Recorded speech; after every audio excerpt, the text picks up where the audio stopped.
अयोध्या मामले पर सियासत तेज है और विपक्ष सरकार को लगातार घेरने की कोशिश कर रहा है। वैसे तो इसे सभी दल उठा रहे हैं, लेकिन समाजवादी पार्टी ने इस मुद्दे पर पूरी तरह से मोर्चा खोल दिया है। सपा प्रमुख अखिलेश यादव से लेकर तमाम नेता सत्ता दल से लगातार सवाल कर रहे हैं।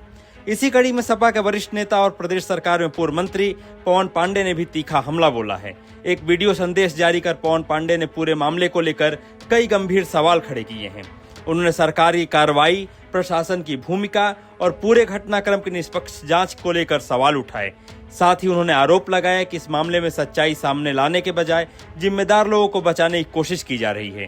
पवन पांडे ने अपने वीडियो संदेश के जरिए सरकार से जवाब मांगा है। सादर प्रणाम। बहुत ही दुखद है, विगत कई दिनों से मर्यादा पुरुषोत्तम प्रभु श्री राम की धरती अयोध्या और मर्यादा पुरुषोत्तम प्रभु श्री राम का मंदिर सुर्खियों में है। चैनल, टीवी, सोशल मीडिया, हर जगह मर्यादा पुरुषोत्तम प्रभु श्री राम के मंदिर में हुई डकैती और लूट की चर्चा है। माननीय सर्वोच्च न्यायालय के निर्देश पर ट्रस्ट बना और वो ट्रस्ट 140 करोड़ भारतीयों को सौंपा गया, लेकिन 140 करोड़ भारतीयों ने को जिस ट्रस्ट को सौंपा था, उस ट्रस्ट ने 140 करोड़ भारतीयों के ट्रस्ट को तोड़ने में कोई कोर कसर नहीं की। लगातार हम सारे लोग आवाज उठा रहे हैं। सबसे पहले माननीय राष्ट्रीय अध्यक्ष आदरणीय अखिलेश यादव जी ने इस राम मंदिर में पड़ी हुई डकैती के खिलाफ आवाज उठाई। कल सूचना मिली कि 8 लोगों के खिलाफ एफआईआर की गई। हमारी समझ में नहीं आता, जांच की सिफारिश किसने किया? ट्रस्ट ने। जांच करने वाले कौन? सरकार में बैठे हुए लोग। ट्रस्ट की रिपोर्ट किसको एसआईटी की रिपोर्ट किसको सौंपी गई? ट्रस्टी को। कल एफआईआर किसने कराया? ट्रस्ट ने। जब ये सारे काम ट्रस्ट ही कर रहा है तो न्याय की उम्मीद किस बात की है?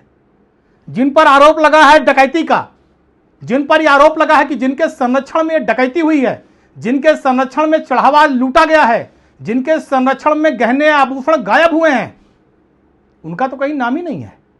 छोटी मछलियों को फंसा दिया गया, छोटे कर्मचारियों को फंसा दिया गया। वैसे वो भी गुनाहगार हैं, कार्रवाई उन पर भी होनी चाहिए, लेकिन जिनके संरक्षण में हुई। महिपाल सिंह ने किसका नाम लिया था? महिपाल सिंह संघ से जुड़े हुए थे, पुराने आदमी हैं। उन्होंने किसका नाम लिया? चंपत राय, अनिल मिश्रा, गोपाल राव, कहीं कुछ नहीं। इंजीनियर दीनानाथ वर्मा ने किसका नाम लिया? 40% कमीशन कौन लेता था? कहीं कोई कार्रवाई नहीं। क्या आप छोटी मछलियों को फंसाकर जेल भेजकर स्त्री करना चाहते हैं इस लूट कांड का, डकैती कांड का? आज 140 करोड़ भारतीय घर घर में इस डकैती और लूट की चर्चा हो रही है। सरकार आपकी, केंद्र में सरकार आपकी, संरक्षण आपका। अगर आप इसको दबा भी देंगे तो आप जान लीजिएगा ये डकैती, ये लूट जन जन की आवाज बन चुकी है। और अगर ये कांड खुला है तो मर्यादा पुरुषोत्तम प्रभु श्री राम ने इस डकैती को खुद खोला है। अगर सरकार न्याय नहीं करेगी, माननीय मुख्यमंत्री जी आए थे, बोल के गए थे दूध का दूध, पानी का पानी कर देंगे, लेकिन आज दूध का दूध और पानी का पानी कहीं कुछ नहीं दिख रहा है। सिर्फ यह दिख रहा है कि छोटी मछलियों की कुर्बानी देकर बड़े मगरमच्छों को बचाने की पूरी तैयारी है। हम तो मांग करेंगे, हमने पहले दिन भी कहा था कि माननीय सर्वोच्च न्यायालय को संज्ञान में लेना चाहिए, क्योंकि यह ट्रस्ट माननीय सर्वोच्च न्यायालय के आदेश पर बना था और माननीय सर्वोच्च न्यायालय संज्ञान ले, अपनी कड़ी निगरानी में इसकी जांच कराए और जब तक जांच पूरी ना हो जाए इन डकैत ट्रस्टियों के राम मंदिर में प्रवेश पर रोक लगा देनी चाहिए। जब तक सारे निर्णय सर्वोच्च न्यायालय के द्वारा न दे दिए जाएं, तब तक ये ट्रस्टी न मंदिर में जाएं और इनके प्रवेश पर रोक होनी चाहिए। लेकिन जिस तरह से कल 8 लोगों के एफआईआर हुई है, बड़े लोगों को छोड़ा गया है, ये बहुत दुखद है।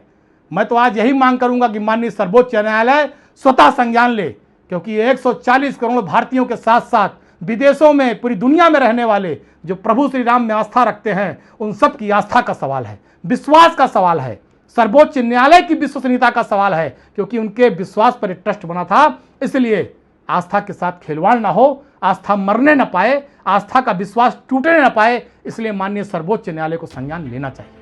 बता दें कि राम मंदिर के चढ़ावे को लेकर शुरू हुआ विवाद लगातार तुल पकड़ता जा रहा है।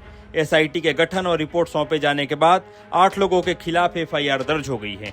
वहीं सूत्रों के हवाले से यह भी जानकारी सामने आई है कि चंपत राय ने अपना इस्तीफा सौंप दिया है। इधर विपक्ष इस कार्रवाई पर लगातार सवाल उठा रहा है। विपक्षी नेताओं का आरोप है कि बड़ी मछलियों को बचाने के लिए छोटी मछलियों पर कार्रवाई की जा रही है। ब्यूरो रिपोर्ट, यूपी तक।